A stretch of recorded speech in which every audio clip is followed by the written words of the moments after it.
And dito tayo sa Clark International Speedway. Yun, nakita natin si Sir na naka Dominar 400 and naka Corsa R93 siya, harap likod.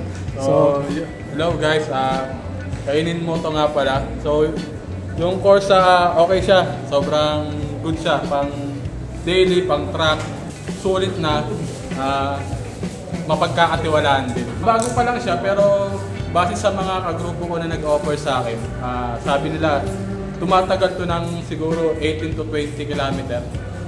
Yun. Haba rin, no? Depende rin sa pagkaan. Sulit. So yun, kung makikita nyo yung gulong ni Sir, yan o. Malayo-layo pa sa indicator. Diba? 120 saka 150. Corsa. Asan na yung yabang level nito?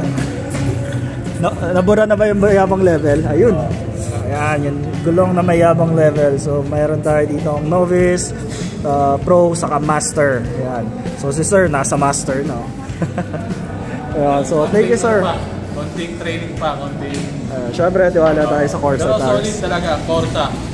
Number 1. Recommended yan sa mga nagtitipid. Sulit na mapagkakatiwalaan ng gulong.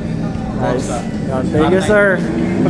At kung gusto nyo bumili guys, punta lang kayo sa TikTok shop, saka Lazada Shopee ng Corsa Tires PH. Siyempre, Dominar ni Sir naka Corsa at usapan na raw nila sa grupo yung Corsa na gulong. Kaya si Sir na naka Dominar yun, Corsa rin na R93 yung harap likod. Yun, si Sir, ano pangalan mo Sir? Lester. Lester, kamusta naman yung Corsa sa'yo? Okay naman Sir.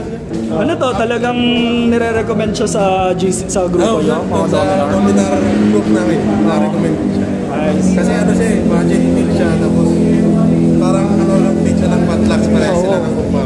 So yun guys, kung di pa kayo nakakapag-Corsa, magpalit Corsa na kayo guys.